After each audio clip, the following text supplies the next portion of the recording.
সাদা পাহাড়। গত বছর থেকে এই সাদা পাহাড় নামটা আমরা ফেসবুক ইউটিউবের মারফত দেখতে পাচ্ছি, কিন্তু সাদা পাহাড় বলে একটা সিঙ্গেল বা পার্টিকুলার পাহাড় কিন্তু নেই। বেলপাহাড়ি এলাকাতে কম বেশি অনেক পাহাড় রয়েছে, যে পাহাড়ের ওপরে ঠিক ওইভাবে সাদা সাদা কোয়ার্টজাইট পাথরের কিছু চাই থাকে।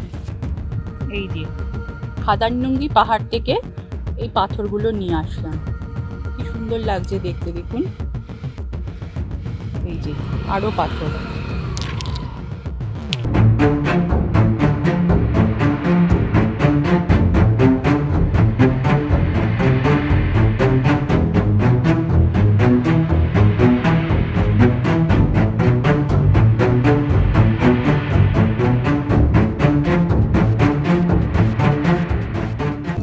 এই রাস্তাটা কিন্তু এখান দিয়ে এলিফ্যান্ট করিডোর জোন আছে, এখান দিয়ে হাতিরা বেরিয়ে এরা বিষ্ণুপুর, পুরুলিয়া ওইসবের দিকে চলে যায়।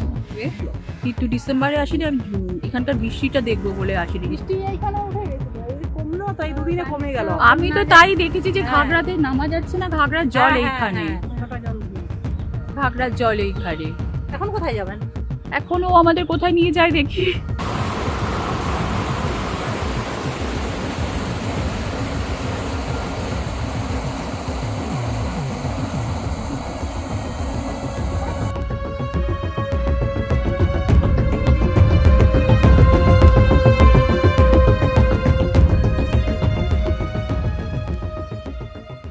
জঙ্গলমহলে ব্রিটিশদের আসার কলোনি বানানোর কারণে অনেকগুলো কারণের মধ্যে একটা কারণ এটাও ছিল যে আমাদের জঙ্গলমহলের ওপর দিয়ে বয়ে গেছে সুবর্ণরেখা নদী, যে সুবর্ণরেখা নদী গিয়ে মিশেছে বঙ্গোপসাগরে।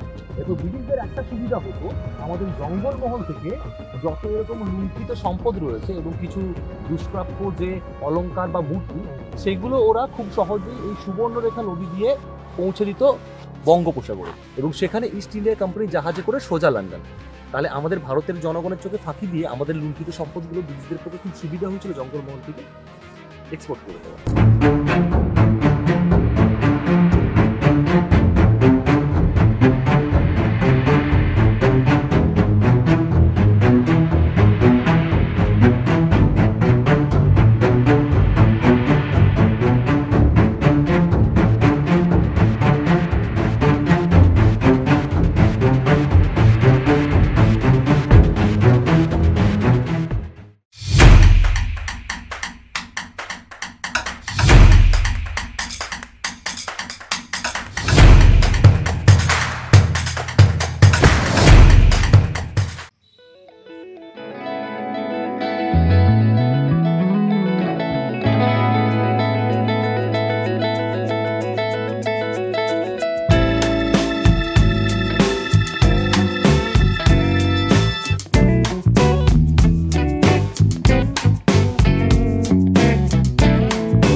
বহুদিন ধরে, বহু ক্রোশ দূরে, বহু ব্যয় করে, বহু দেশ ঘুরে, দেখিতে গিয়াছি পর্বতমালা, দেখিতে গিয়াছি সন্ধু, দেখা হয় নাই চক্ষু মেলিয়া, ঘর হতে শুধু দুই পা ফেলিয়া, একটি ঘাসের শিশির উপর একটি শিশির বিন্দু। শহরের কর্মব্যস্ততা থেকে হঠাৎ করে একদিনের একটু ছুটি নিয়ে এই শালবনের অরণ্যে ঘুরতে কার না ভালো লাগে বলুন। এই অসাধারণ জায়গায় মনটা খুব আটকে থাকে। এখানে শুধু সবুজ আর সবুজ। এখানে কিন্তু যে কোনো কারোরই দুদিন কাটিয়ে যেতে মন্দ লাগবে না। অসাধারণ এই রূপ, অসাধারণ এই জায়গা, প্রকৃতি যেন দুহাত ভরে একে সাজিয়ে তুলেছে। এখানে গ্রাম, যার অর্থ জঙ্গলে ঘেরা গ্রাম, এখন এটা জেলা হিসেবেই পরিচিত। জেলার উত্তরে কাকড়াঝোড়, ও দক্ষিণে সুবর্ণরেখা নদী বয়ে চলেছে। এই অঞ্চলটি সাঁওতাল, মল্ল, কবিজ, দণ্ড এবং লোধা নামে উপজাতি দ্বারা অধ্যুষিত।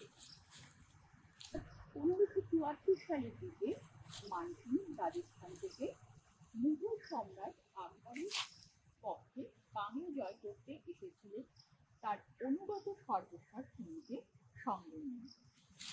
যুদ্ধে সামন্ত রাজাদের পরাজিত করে সর্বেশ্বর সিং এবং তার দাদাকে এখানে নিযুক্ত করেছিলেন। এইবার সর্বেশ্বর সিংয়ের রাজ্য দিয়ে যান আর দাদাকে দায়িত্ব দেয় হলো বিষ্ণুপুরে। বিষ্ণুপুরের রাজার এই অংশটা মল্লদের দ্বারা শাসিত। এই হলো ঝাড়গ্রামের ইতিহাস। ঝাড়গ্রামের উত্তরে হলো কাকড়াঝোড় আর দক্ষিণে সুবর্ণরেখা নদী। আমরা এখন ঝাড়গ্রাম শহরের মধ্যে দিয়ে চলেছি। সেই ঝাড়গ্রাম আর এখনকার ঝাড়গ্রামের মধ্যে কিন্তু অনেক তফাৎ। এখানে দেখছি অনেক বড় বড় অ্যাপার্টমেন্ট হয়েছে, বিভিন্ন দোকান হয়েছে, মেলা বসেছে, ভীষণ কনজাস্টেড হয়ে গেছে ঝাড়গ্রামটা। এখন এই কনজাস্টেড হয়ে গেছে, চারপাশে ভীষণ জ্যাম হচ্ছে রাস্তাঘাটে, মেলা বসেছে বিভিন্ন জায়গায়। আর আজকে যেহেতু স্কুল খোলা, স্কুলেরও একটা জ্যাম আছে। এই রাস্তাটা পেরোতে আমাদের বেশ অনেকক্ষণ টাইম লাগছে। এতক্ষণ একটু ফাঁকা রাস্তা পেয়েছি, এবার দেখি যতটা টেনে যাওয়া যায় সেই চেষ্টাটাই করছি। আর এই একটা সিগনালে দাঁড়িয়ে পড়েছি, ওই যে সিগন্যাল পড়েছে, দাঁড়িয়ে পড়েছি এখানটায়। এই ভিড় রাস্তার মধ্যে, জঞ্জাট। সামনে দেখছি লেখা আছে ইসকন ঝাড়গ্রাম, তার মানে ঝাড়গ্রামেও বোধহয় ইসকনের মন্দির আছে। ছেড়ে দিয়েছে সব বড় বড় লরি, এখান দিয়ে লরিও যাচ্ছে, 2 হুইলসও যাচ্ছে, 4 হুইলসও যাচ্ছে, টোটো, রিক্সা কোনো কিছু বাদ নেই এই একই রাস্তাটার মধ্যে দিয়ে। তাহলে তো স্বাভাবিকই জ্যামজট তো হবেই।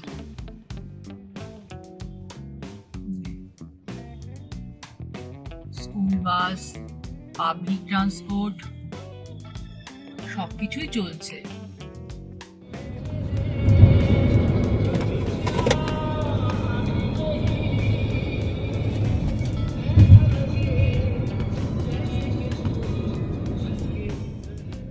আমরা এবার বেরোচ্ছি মায়াবতীর জঙ্গল।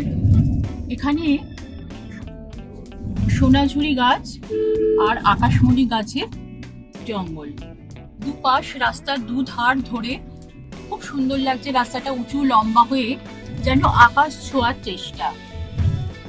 এর ফলে কি হয়েছে, রাস্তাগুলোতে কিন্তু অনেকটা ছায়া এসছে। এই রাস্তাটা কিন্তু এখান দিয়ে এলিফ্যান্ট করিডোর জোন আছে।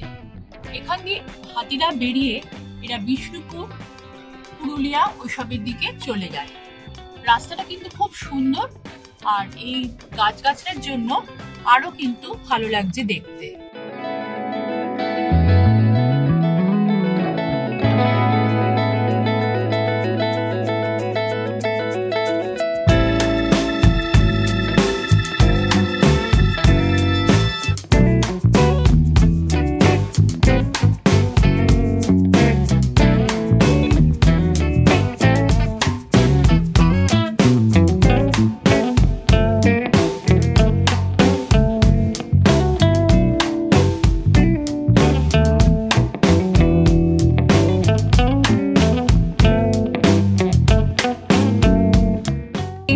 সামনে পাহাড় দেখা যাচ্ছে। আজকে ওয়েদারটা খুব ক্লিয়ার, যার ফলে দূরের পাহাড়গুলোকে মনে হচ্ছে অনেকটা কাছে। খুব সুন্দর জায়গাটা।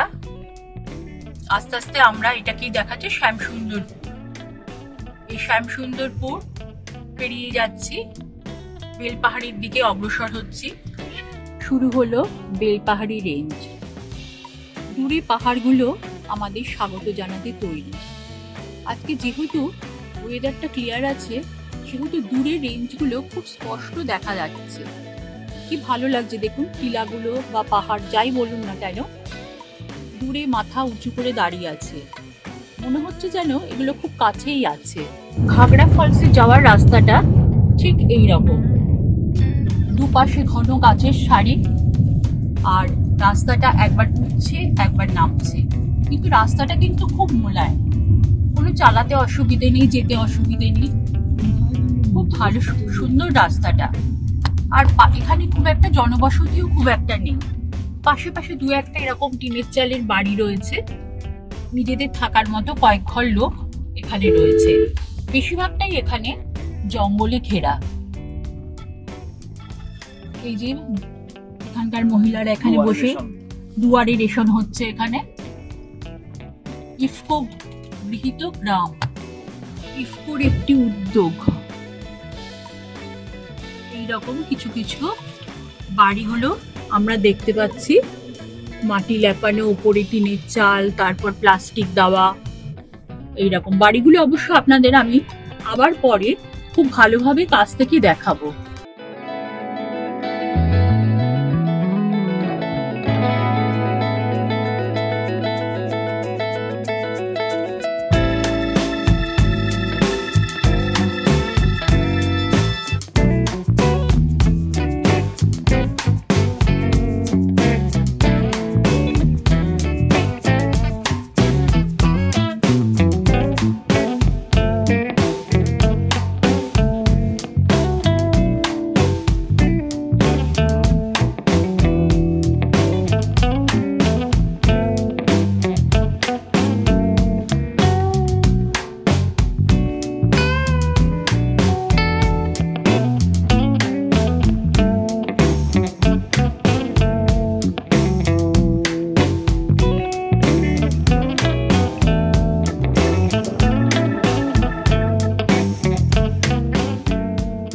আজকে একজনের সাথে পরিচয় করিয়ে দিই, আমাদের সফর সঙ্গী স্থানীয় ভাই শুভদীপ। নমস্কার, জোহার। ওই আজকে আমাদের ট্যুরটা পুরো ভালোভাবে ঘুরিয়ে দেখাচ্ছে। আর ওর সাথে যদি আপনারা যোগাযোগ করতে চান, ডেসক্রিপশন বক্সের নিচে ওর ফোন নাম্বারটা দেওয়া থাকবে। আপনারা যদি কেউ ঝাড়গ্রাম বা বেলপাহাড়ি আসতে চান, যদি মনে করেন, তাহলে ওর সাথে আপনারা যোগাযোগ করতে পারেন। আগে দেখবেন একটা বড় ফ্যাক্টরি রয়েছে, ওখানে একটি রাস্তা রয়েছে যেটাকে কলোনি পাড়া বলা হয়। ওই সব রাস্তার পাশে কলোনি বানিয়ে থাকতো। ইডেন সাহেবের বাংলো, কি ফ্রান্সিস বেকন সাহেবের বাংলো, এখনো রয়েছে সেই ভগ্নপ্রায় বাংলোগুলো। এবং কয়েকটা বাংলো তো রিনোভেট করে মানে ওইটা রিসর্ট হয়ে গেছে। আর জঙ্গলমহলে ব্রিটিশদের আসার, কলোনি বানানোর কারণে অনেকগুলো কারণের মধ্যে একটা কারণ এটাও ছিল যে আমাদের জঙ্গলমহলের উপর দিয়ে বয়ে গেছে সুবর্ণরেখা নদী, যে সুবর্ণরেখা নদী গিয়ে মিশেছে বঙ্গোপসাগরে। এরপর ব্রিটিশদের একটা সুবিধা হতো, আমাদের জঙ্গলমহল থেকে যত এরকম লুণ্ঠিত সম্পদ রয়েছে এবং কিছু দুষ্প্রাপ্য যে অলংকার বা মূর্তি, সেগুলো ওরা খুব সহজেই এই সুবর্ণরেখা নদী দিয়ে পৌঁছে দিত বঙ্গোপসাগরে, এবং সেখানে ইস্ট ইন্ডিয়া কোম্পানি জাহাজে করে সোজা লন্ডন। তাহলে আমাদের ভারতের জনগণের চোখে ফাঁকি দিয়ে আমাদের লুণ্ঠিত সম্পদগুলো ব্রিটিশদের পক্ষে খুব সুবিধা হয়েছিল জঙ্গলমহল থেকে এক্সপোর্ট করে দেওয়া। আপনারা দেখুন, আমরা ঘাগরা ওয়াটারফলসের প্রায় কাছেই চলে এসেছি। আস্তে আস্তে এগিয়ে যাচ্ছি ঘাগরার দিকে। আপনাদের সামনে দিয়ে বয়ে চলেছে নদী। দেখুন, আপনাদের দেখাবার চেষ্টা করছি। তারাফেনী নদী সামনে দিয়ে বয়ে চলেছে। এই দেখুন তারাফেনী নদী, এবং নিজের আপন মনে নদী বয়ে চলেছে। কাছেই তারাফেনী ড্যাম। দেখুন, একজন স্থানীয় নদী পেরোচ্ছে। দেখুন, ওই দেখুন, আমি দেখাতে পাচ্ছি কিনা জানি না, কিন্তু সামনে দেখুন একজন নদী পেরোচ্ছে। এখানকার লোকেরা এইভাবেই চলাচল করে।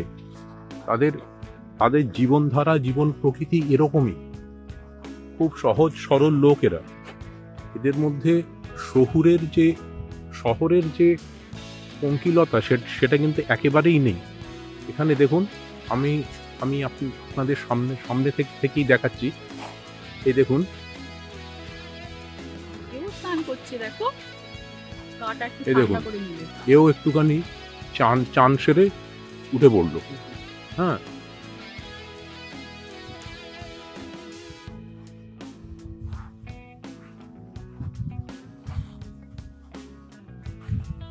জলের শব্দ নিশ্চয়ই শুনতে পাচ্ছেন।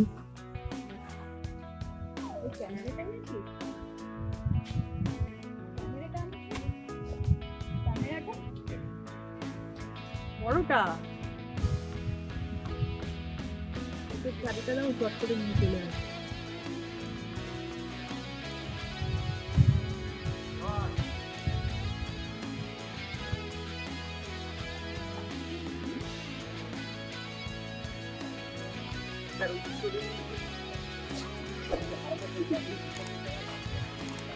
দাঁড়া ভাই, দাঁড়া দাঁড়া দাঁড়া, তো কি বললে?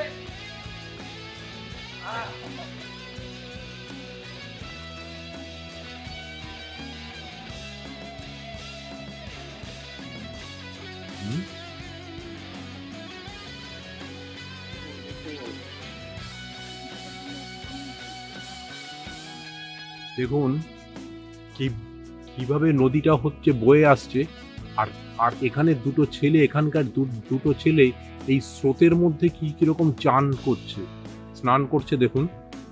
কিছুক্ষণ আগেই ওরা ওপর থেকে ঝাঁপ মারলো। আমি ধরার চেষ্টা করেছিলাম ক্যামেরায়, কিন্তু সেটা অতটা স্পষ্ট বোধহয় ওঠেনি। অসাধারণ ভিউ। এই দেখুন,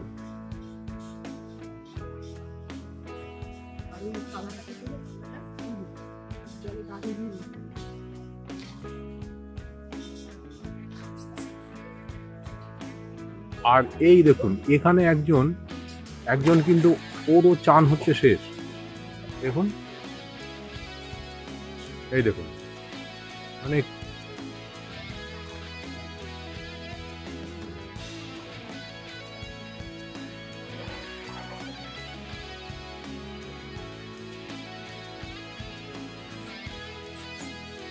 ঘাগরা রিভার রক বা ঘাগরা ওয়াটারফলসে এসেছি আমরা। আচ্ছা, ঘাগরা নামটা চেঞ্জ হয়েছে গাগরা থেকে। আমরা প্রত্যেকেই জানি গাগরা মানে মাটির কলসি। আচ্ছা, কেন গাগরা থেকে নামটা ঘাগরা হয়েছে? আপনি যদি এই পুরো চারিদিকের পাথরগুলো দেখেন তাহলে বুঝতে পারবেন এগুলো কিন্তু ব্ল্যাক স্টোন, এবং আরো ভালো করে বলতে গেলে এগুলো সেডিমেন্ট রক, অর্থাৎ পলি জমে জমে পাললিক শিলার মতো তৈরি হয়েছে এই পাথরগুলো। এবং যদি আরো ভালো করে দেখেন তাহলে বুঝতে পারবেন এগুলোকে দেখে মনে হবে কে যেন লেজার দিয়ে সমানভাবে কেটেছে, কিন্তু এটা ন্যাচারালি এইভাবে ওর ক্র্যাক থেকে সৃষ্টি হয়েছে। এবং এই পাথরগুলো হচ্ছে যেহেতু ব্ল্যাক স্টোন, খুব সহজে এগুলো ক্ষয়ে যায়। এবং এই যে পুরো প্রবাহটা আসছে, এটা আমাদের ছোটনাগপুর মালভূমি বিভিন্ন রকম পাহাড় থেকে বা ডুবরি থেকে এই প্রবাহটা আসছে, এবং জলের সাথে কিছু খনিজ পদার্থ মিশে রয়েছে। প্রবল ফোর্সে যখন এই জল এই পাথরের ওপর দিয়ে প্রবাহিত হচ্ছে, তখন এইগুলো সাথে মিশে রয়েছে ওই ছোট ছোট নুড়ি, যেগুলো আমরা দেখলাম, এই নুড়ির পুরো চাইগুলো, এইগুলো এই পাথরকে ক্ষয় করছে। এবং প্রথমে একটি পাথর, এই পুরো পাথরটা এইভাবে ক্ষয় হওয়া শুরু হচ্ছে, এবং সেটা বাড়তে বাড়তে এরকম হচ্ছে, এবং যখন আরো বেশি বেড়ে যাচ্ছে 5-10 বছর পরে সৃষ্টি করছে এই রকম কলসি বা গাগরার শেপ। সেই জন্য এই থেকে নামটা চেঞ্জ হচ্ছে ঘাগরা। গাগরা থেকে নামটা চেঞ্জ হয়ে ঘাগরা। তাহলে এইগুলোই ক্ষয় করে এইগুলো সৃষ্টি হয়েছে। এটাতে মাছ ঢোকে? মাছ ঢোকে এগুলোতে, ওরা তো বর্ষার সময় তো এখান থেকে মাছ বের করে। এখান থেকে বেশি, মাছের থেকে বেশি পাওয়া যায় কাঁকড়া।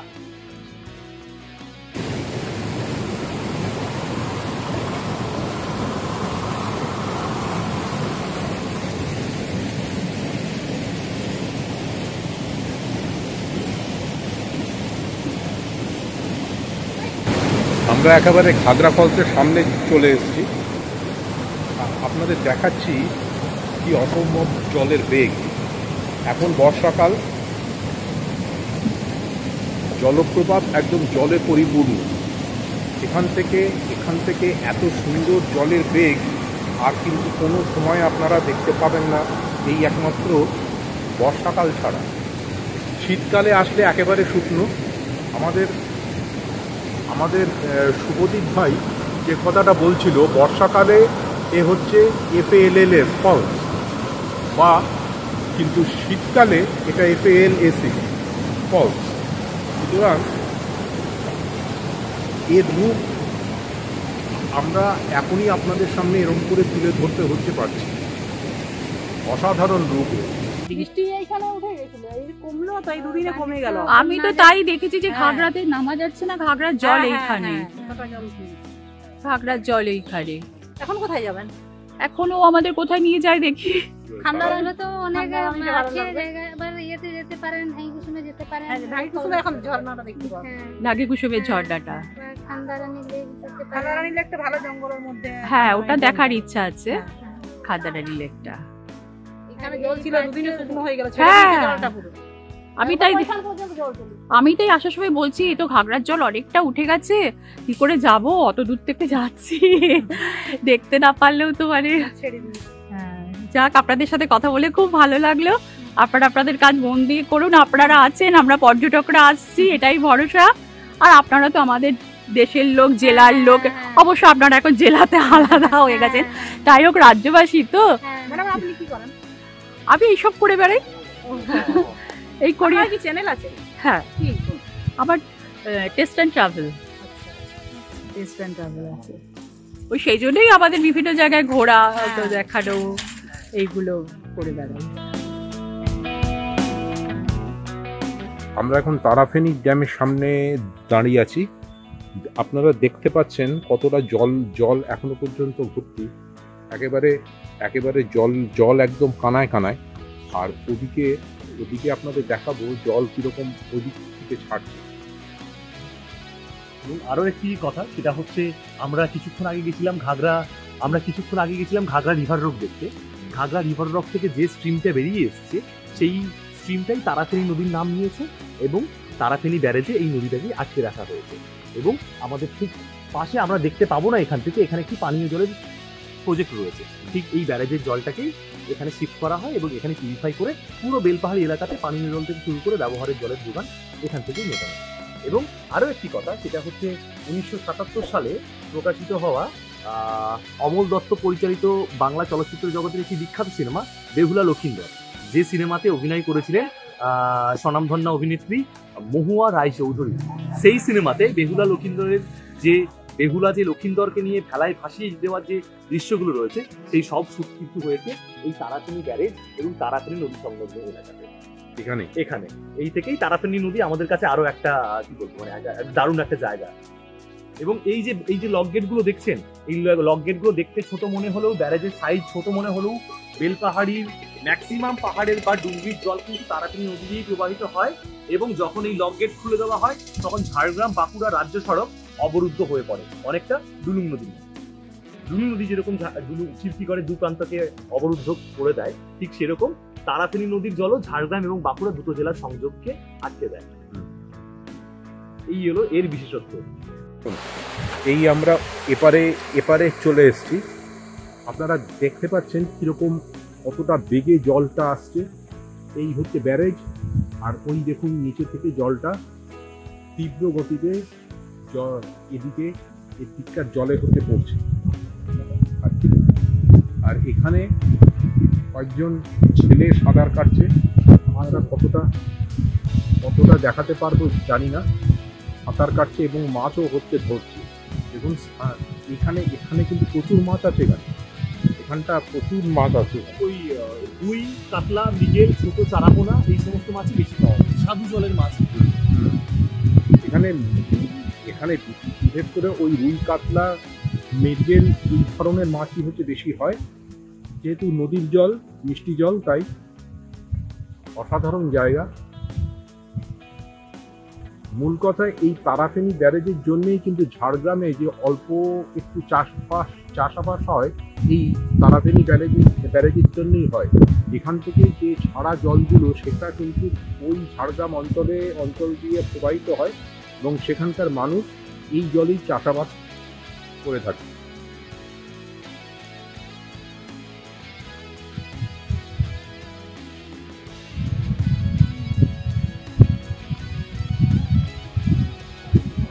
ঠিক আছে, এবারে এখান থেকে আমরা পরবর্তী গন্তব্যে যাব। আপনাদের যথাযথভাবে তার বর্ণনা আমি দিতে থাকবো। জঙ্গলের প্রাচুর্যতা বেশি, এই জন্য আমাদের এখানে যে কোনো অনুষ্ঠানে কিন্তু এই শাল পাতার প্রচলন হয়। শাল পাতা তৈরি এবং শাল পাতার বাটি তৈরি করা, এটা একটা কুটির শিল্প। এবং কিছুক্ষণ পরে আমি দেখবো আমরা বাবুই ঘাসের এই ভূমি দেখতে পাবো, তৃণভূমি। সেই বাবুই ঘাস তারা সংগ্রহ করে নিয়ে আসেন এবং সেখান থেকে তারা তৈরি করেন বাবুই দড়ি।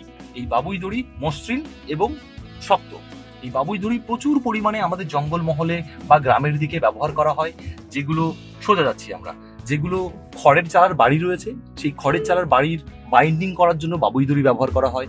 এবং দড়ির খাটিয়া, যেগুলো দড়ির খাটিয়াতে আমরা বসি, এই বসার যে খাটিয়া রয়েছে দড়ির খাটিয়া, সেগুলো তৈরি করা হয় বাবুই দড়ি দিয়ে। এবং এছাড়াও বিভিন্ন রকমের হ্যান্ডিক্রাফট বা ঘর সাজানোর জিনিসপত্র এনারা তৈরি করেন। এবং আরো বেশ কয়েকটি গ্রাম রয়েছে যে গ্রামের মানুষদের প্রধান জীবিকা বা তাদের কুটির শিল্প হলো ওই স্লেট পাথরের পাহাড় থেকে পাথর কেটে নিয়ে এসে পাথরের থালা বাটি বিভিন্ন রকম সাজানো জিনিসপত্র তৈরি করা। এই হলো আমাদের এখানে মানুষের কুটির শিল্প। এই জিনিসটা কোথায় শিমুল গ্রাম না কোথায় হচ্ছে? হ্যাঁ, শিমুলপাল গ্রাম, ঢাঙ্গি কুসুম গ্রাম, এই দুটো গ্রামের বাসিন্দারা বেশিরভাগ জড়িত এই শিল্পের সঙ্গে।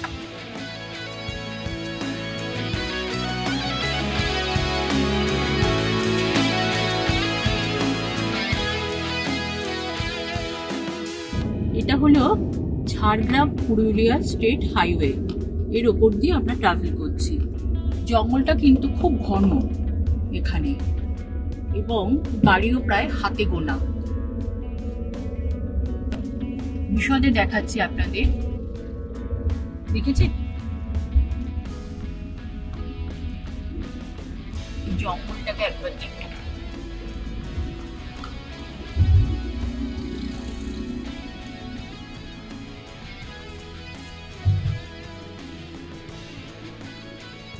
জঙ্গলের মাঝ বরাবর জঙ্গলের বুক চিরে চিরে পুরো রাস্তা চলে গেছে অনেক দূর। এগুলো শুধু স্থানীয়রাই জানে যে এর ভেতর দিয়ে কোথায় গেলে কি পাওয়া যাবে বা এই রাস্তাটা কোথায় গিয়ে পড়েছে। এটা কিন্তু আমাদের জন্য নয়, এটা লোকাল লোক, স্থানীয়দের জন্য। আমার তো এই রাস্তা দিয়ে ওনাদের বাইক চালানো দেখে খুব ভয় করছে যে কি জানি এর ভেতর দিয়ে ওনারা যাচ্ছেন যদি কিছু বন্য জন্তুর আক্রমণ হয়। তবে না, ওনারা জানেন সবকিছু যে কোথায় কি আছে না আছে। এই যে আরো কিন্তু আমরা ডিপ ফরেস্টের ভেতরে ঢুকছি। রাস্তাটা কিন্তু অনেকটা নর্থ বেঙ্গলের মতো লাগছে। গাছগুলো দেখুন, একটু নিচে সূর্যের আলো কিন্তু পৌঁছচ্ছে না।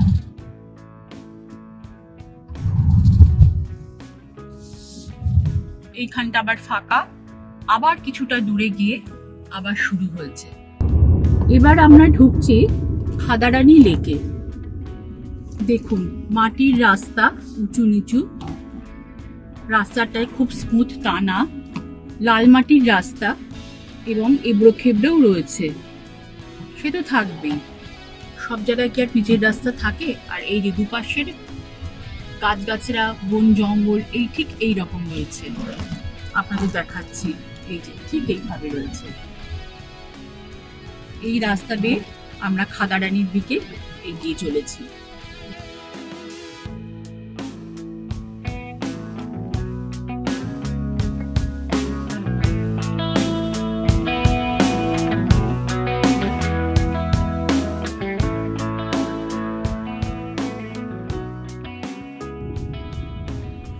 এই যে বাড়িগুলো দেখছেন,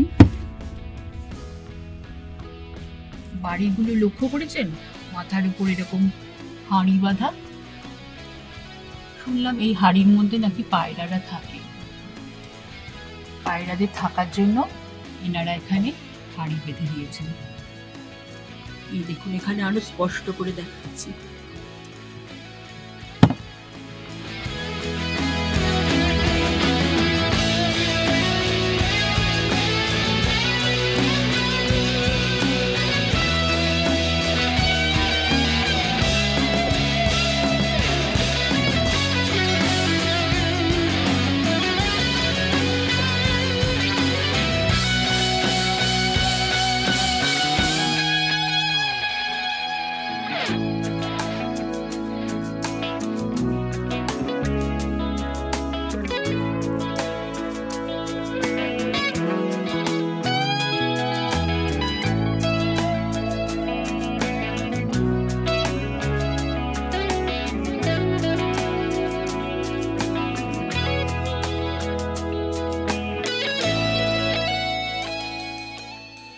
দূরে পাহাড় দেখা যাচ্ছে, গাড্ডাসিনী পাহাড়ও দেখা যাচ্ছে দূরে। ওই পাহাড়টা দেখছেন, আমার গাড়ি থেকে আসছে কিনা বুঝতে পারছি না। এই যে গাড্ডাসিনী পাহাড় ওই দূরে, আর এই যে আস্তে আস্তে খাদারানী লেক আমাদের দৃষ্টিগোচর হচ্ছে। দেখুন ভর্তি জল, কি সুন্দর লাগছে দেখতে। শেষে এসে পৌঁছালাম খাদারানী লেকে। জলটা কতটা ভরে গেছে, শীতকালে আসলে এতটা জল পেতাম না। এই যে দেখুন এরা রয়েছে সমানে বিরক্ত করে যাচ্ছে, যেখানেই যাচ্ছে গায়ের উপর এসে বসছে। এই নিচ দিয়ে রাস্তা আছে না? হ্যাঁ এগুলো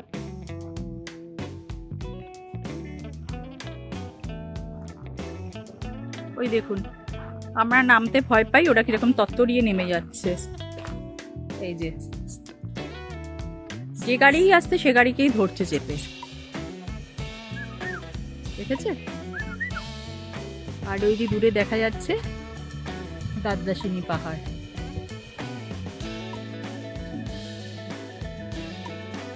গাড্ডাসিনী পাহাড় দেখা যাচ্ছে। লেকের মাঝখানে যদি আমরা দেখি তাহলে দেখবো বেশ কিছু প্লাস্টিকের বটল ভাসছে, ওগুলো কিন্তু নোংরা ভাসছে না।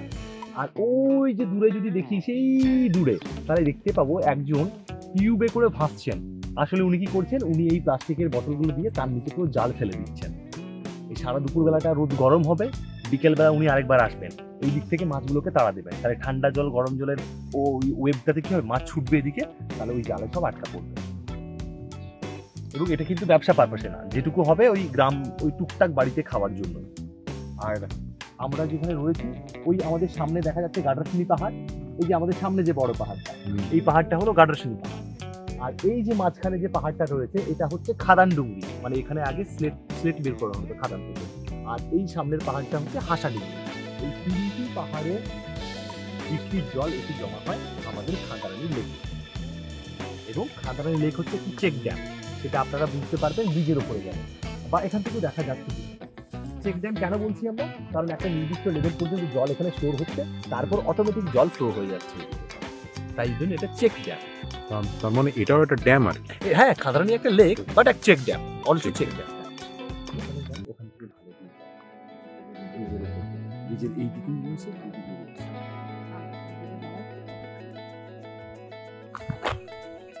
লাস্ট ভিউ আপনারা দেখে নিন খাদারানী লেকের।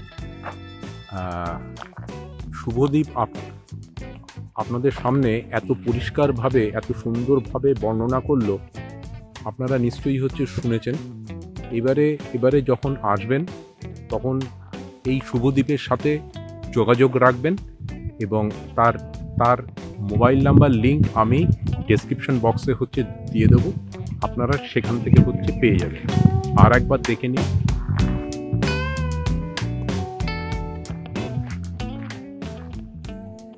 বেলপাহাড়ির সাদা পাহাড়। গত বছর থেকে এই সাদা পাহাড় নামটা আমরা ফেসবুক ইউটিউবের মারফত দেখতে পাচ্ছি, কিন্তু সাদা পাহাড় বলে একটা সিঙ্গেল বা পার্টিকুলার পাহাড় কিন্তু নেই। বেলপাহাড়ি এলাকাতে কম বেশি অনেক পাহাড় রয়েছে, যে পাহাড়ের ওপরে ঠিক ওইভাবে সাদা সাদা কোয়ার্টজাইট পাথরের কিছু চাই থাকে। এটাকেই আমরা সাদা পাথর বা সাদা পাহাড় বলছি। জঙ্গলের মাঝখানে মাটিতে দেখছি অনেক রকমের অনেকগুলো এরকম পাথর পড়ে রয়েছে, আর যে পাথরের চাই কিন্তু এই আমার সামনে স্ক্রিনে দেখছেন বেলপাহাড়ির সাদা পাহাড়। সুন্দর পরিবেশ, পাখির ডাক আর ঘন জঙ্গল, এই নিয়ে সাদা পাহাড় সুন্দর জায়গা। মোবাইলের পর্দায় দেখতে পাচ্ছেন বেলপাহাড়ির সাদা পাহাড়ের দৃশ্য। পাহাড়ের ওপর খুব সুন্দরভাবে কয়েকটি পাথর জঙ্গলের সৌন্দর্যকেই বদলে দিয়েছে।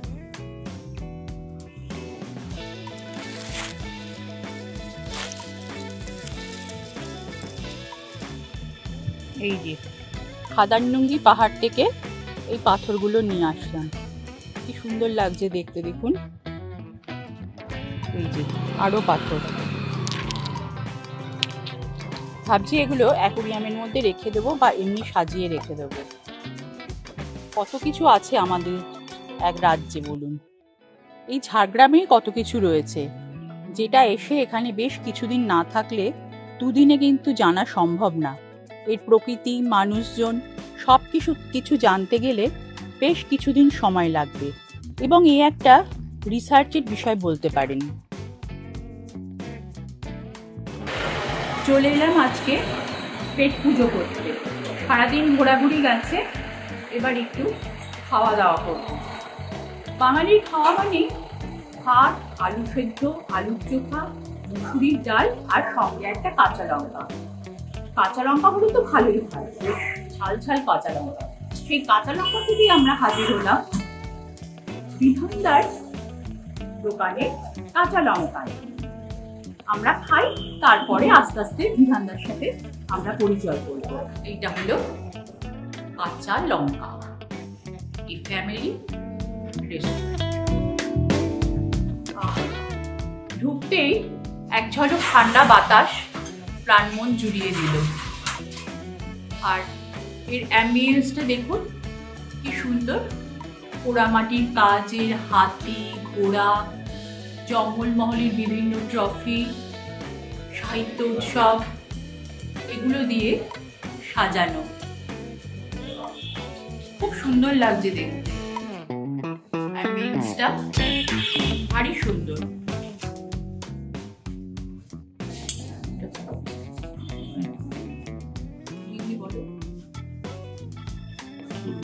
এটা হচ্ছে আপনার মুসুর ডাল, এটা আপনার আলু করলা ভাজা, এটা ভেন্ডি ভাজা, এটা আপনার লাউ শাক, লাউ ডাঁটা দিয়ে আলু দিয়ে একটা সবজি করা আছে।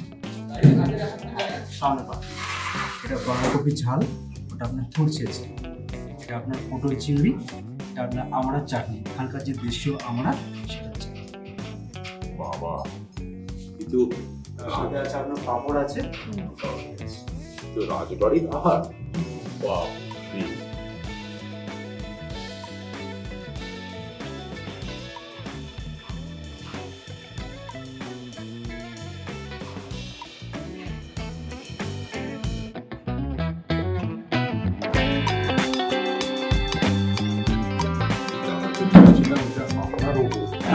বাবাজি এই কাণ্ড করে ফেলতে চাকরি। বাবা,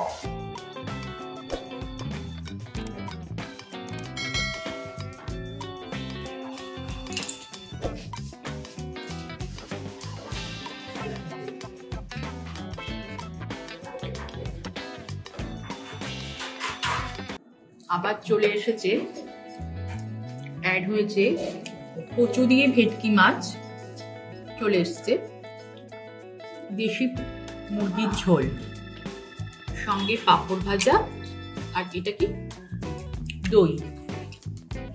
তা তুমি পারবে এত খেতে? আমরা অনেক কিছু তুলে দিলাম, কারণ এত খাওয়া সম্ভব না। সারা টেবিল জুড়ে এই দেখুন কি অবস্থা, সারা টেবিল জুড়ে শুধু পাত্র আর পাত্র। তো ভূতের রাজা দিলবরের মতো পাত্র। কি আপনার কেমন লাগছে? কেমন খাওয়া দাওয়া ঠিকঠাক আছে? হ্যাঁ, পুরো টেবিল ভরা, এই মাথা থেকে ও মাথা ভরা, খুব কষ্ট। ভূতের রাজা দিলবর, আমি এখানে বলবো বিধানদা দিলবর। কতটুকু খেতে পারবো আগে সেটাই দেখি।